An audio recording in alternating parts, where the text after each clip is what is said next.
ఓం నమః శివాయ శ్రీమాత్రే నమః. మిత్రులకి శ్రేభిలాషులకి అలాగే నన్ను ఎంతగా ఆదరిస్తున్న యూట్యూబ్ ప్రేక్షకులందరికీ కూడా పేరు పేరు ధన్యవాదాలు. మిత్రులరా, మీ అందరికీ పరాదేవత ఎల్లవెల్లలా మీతో ఉండి మీ మనోవాంఛ నెరవేర్చాలని మనస్ఫూర్తిగా కోరుకుంటున్నాను. ఈరోజు మనం ఒక అత్యంత తేలికైన ప్రభావవంతమైన ఉపాయం గురించి తెలుసుకుందాం. బుధవారం నాడు మీరు చెట్టు మొదల్లో దీన్ని పెట్టండి. మీ జీవితం మారిపోతుంది. అదృష్టం మిమ్మల్ని వరిస్తుంది. మీరు వింటుంది నిజమే. చాలామంది జీవితం బాగాలేదండి, మా జీవితం అసలు చాలా ఇబ్బందికరంగా ఉంది, కుటుంబపరంగాను ఆర్థిక పరంగాను అదృష్టం లేదండి మాకు అని చాలామంది అడుగుతూ ఉంటారు. మీరు బుధవారం నాడు ఈ చిన్న ఉపాయం చేయండి. ఖచ్చితంగా మీ జీవితం మారుతుంది. మీకు అదృష్టం మిమ్మల్ని వరించడమే కాదు, దురదృష్టం తొలగిపోయి మీ అదృష్ట ద్వారాలు తెరుచుకుంటాయి. మీ జాతకంలో బుధగ్రహం బలపడుతుంది. మీలో పాజిటివ్ ఆలోచన పెరుగుతాయి, పాజిటివ్ ఎనర్జీ పెరుగుతుంది. కొంతమంది ఎంత మోటివేటెడ్గా ఉన్నప్పటికీ కూడా మానసికంగా ప్రశాంతత అనేది ఉండదు. అటువంటి వారు ఈ ఉపాయం చేస్తే ఖచ్చితంగా మానసికమైన ప్రశాంతం అలాగే సంతోషం లభిస్తాయి. మానసికమైన ప్రశాంతత అలాగే సంతోషం కూడా లభిస్తాయి. మీ ఆలోచనలు నెగిటివ్గా ఉంటే అవి మీకు మారతాయి. అంటే కొంతమంది ఎంతసేపు కూడా వారి గురించి ఆలోచించుకోరు, ఎదుటి వారి గురించి ఆలోచిస్తూ ఉంటారు. అంటే ఎదుటి వారిలో ఉన్న లోపాలు మాత్రమే చూస్తారు, వారి లోపాలు సరి చేసుకునే పరిస్థితి ఉండదు. అంటే ఎదుటివాడిలో ఉన్న లోపం గుర్తించి దాని గురించి వాడు చెప్తూ ఉంటారు, కానీ వాడిలో ఉన్న లోపాన్ని వారు గుర్తించలేరు. అది కూడా ఒక లోపమే. అలాంటి లోపం కూడా ఈ ఉపాయం చేయడం వల్ల మార్పు వస్తుంది. అలాగే మీకు మీ ఆలోచన విధానంలో మార్పుతో పాటు మీరు చేస్తున్న వృత్తి వ్యాపారాల్లో మీరు కోరుకున్న స్థానానికి వెళ్ళగలుగుతారు. అలాగే ఈ ఉపాయాన్ని మీరు ఆడవారైనా మగవారైనా చేయవచ్చు. ఆడవారు మెన్స్ సమయంలో మాత్రం చేయకూడదు. అంటే మెన్స్ సమయంలో మాత్రం పొరపాటును కూడా ఈ ఉపాయం చేయమాకండి. అలాగే ఈ ఉపాయాన్ని బుధవారం నాడు చేయాలి. పర్టికులర్ టైం ఉంది, ఆ టైంలోనే చేయాలి. ముందుగా మీరు ఈ ఉపాయానికి కావాల్సింది నానబెట్టిన శనగపప్పు, పచ్చి శనగపప్పు అంటాం కదా, ఇలా ఉంటుంది కదా. శనగపప్పుని ముందు నానబెట్టుకోండి. అలాగే ఒక గ్లాస్ నీళ్ళు కావాలి. శనగపప్పు కూడా ఒక పిడికిడు చాలు, ఎక్కువ కూడా కాదు, ఒక పిడికిడు.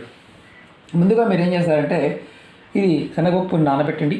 సాయంత్రం అంటే బుధవారం నాడు సాయంత్రం 4 గంటల నుండి 6 గంటల మధ్యలో ఎప్పుడైనా చేయవచ్చు. 4 నుంచి 6 గంటల మధ్యలో, అంతేగాని 4 ముందు చేయవద్దు, 6 తర్వాత చేయవద్దు. చేస్తే ఎటువంటి ఫలితము ఉండదు. ముందుగా మీరు ఏం చేస్తారంటే ఒక లోటా నీళ్ళు తీసుకోండి. అలాగే శనగపప్పు తీసుకోండి.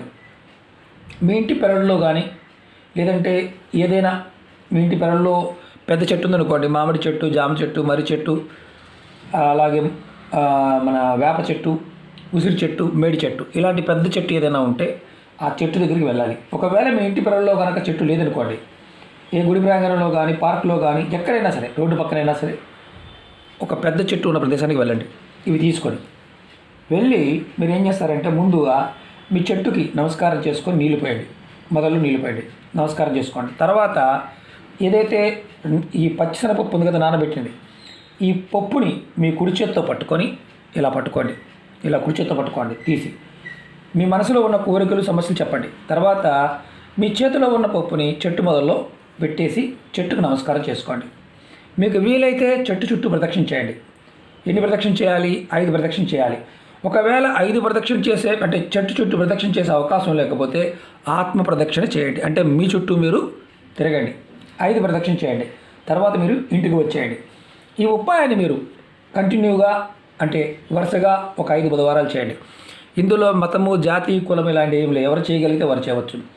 మీ జీవితంలో సుఖ సంతోషాలతో నిండి ఉండాలి అనుకునేవారు, సుఖం కావాలి, సంతోషం కావాలి, అదృష్టం కావాలి అనుకునేవారు ఖచ్చితంగా ప్రయత్నించండి. ఎవరి జాతకంలో అయితే బుధుడు యోగిస్తాడో, బుధుడు యోగించకపోతే జీవితంలో ధనాన్ని కావచ్చు, మానసిక శాంతి కావచ్చు, ఇలాంటివి ఉండవు. మనిషికి ఎవరికైనా సరే బుధుడు యోగించాలి. ఎవరి జాతకంలో అయితే బుధుడు యోగిస్తారో వారికి ఇవన్నీ లభిస్తాయి. అలాగే జాతకరీత్యా బుధుడు యోగకారకుడు కాకపోయినా సరే మీ జీవితంలో సుఖము, సంతోషం రెండు ఉండవు. మనసుకు ఎప్పుడు ఏదో ఒక అశాంతి వెంటాడుతూనే ఉంటుంది. అలా మానసికమైన శాంతితో బాధపడుతున్న వారు ఖచ్చితంగా ప్రయత్నించేయండి. ఈ ఉపాయం చేయడం వల్ల మానసిక ప్రశాంతత లభిస్తుంది. అలాగే మీ అదృష్ట ద్వారాలు తెరుచుకుంటాయి. మీలో పాజిటివ్ ఎనర్జీ పెరుగుతుంది. చాలా తేలికైన అద్భుతమైన ఉపాయం తప్పకుండా చేసి చూడండి. ఒకటి గుర్తుంచుకోండి, ఈ ఉపాయాన్ని మీకు ఇందులో పప్పు దొరకకపోయినా మనం పోయలేమనుకున్నా సిగ్గుపడుతూ ఉన్నా పొరపాటున ప్రయత్నించేమాకండి. అవుతుందా కాదా అని అనుమానంతో కూడా అంటే కొంతమందికి చాలా అనుమానాలు ఉంటాయి, అవుతుందో కాదో అని. అవుతుందా కాదా అని మనం ఉంటే పొరపాటు చేయమాకండి. ఎందుకంటే చాలా శక్తివంతమైన తేలికైన ఉపాయం. ప్రయత్నపూర్వకంగా చేస్తే ఫలితం ఖచ్చితంగా వస్తుంది. ఖచ్చితంగా 5 బుధవారాలు చేయాలి. ఇప్పుడు కొన్ని అనుమానాలు ఉంటాయి. మరి మేము నెలసరి ఈ రోజు నెలసరి లేదండి, రేపు నెలసరి, మరి వచ్చే బుధవారం నెలసరి ఉన్నప్పుడు ఏంటి పరిస్థితి? ఆ సమయం ఆపేయండి. ఎవరైతే ఎక్కువగా సమస్యలు ఇబ్బందులు మానసికంగా కృంగిపోతూ ఉన్నారో వారు ప్రయత్నించేయండి, ఖచ్చితమైన ఫలితాలు వస్తాయి. అలాగే మీకు ఈ వీడియో నచ్చినట్లయితే లైక్ చేయండి, ఛానల్ని సబ్స్క్రైబ్ చేసుకోండి, పక్కనే ఉన్న గంట సింబల్ని యాక్టివేట్ చేసుకోండి. మీకు నచ్చితే 10 మంది మిత్రులకి షేర్ చేయండి. అలాగే అనేక రకాల సమస్యల మీద వీడియోలు చేశాను, మీరు ఛానల్లో ఉన్న వీడియోస్లోకి వెళ్ళండి. మీరు ఆచరించగలిగే దాన్ని ప్రయత్నించేయండి. ప్లేలిస్ట్లో కూడా వెళ్ళవచ్చు, ఎందుకంటే ఒక్కొక్క సమస్యకి 50 వీడియోలు ఉంటాయి. మీరు ఏది చేయగలిగేది ప్రయత్నించేయండి. అలాగే సమస్య ఉంది అన్నప్పుడు ప్రయత్నపూర్వకంగా చేయండి, నమ్మకంతో చేయండి. నమ్మకం లేని వారు పొరపాటు కూడా ప్రయత్నం చేయమాకండి. ఓకే మిత్రులారా, ఓం నమః శివాయ, శ్రీమాత్రే నమః.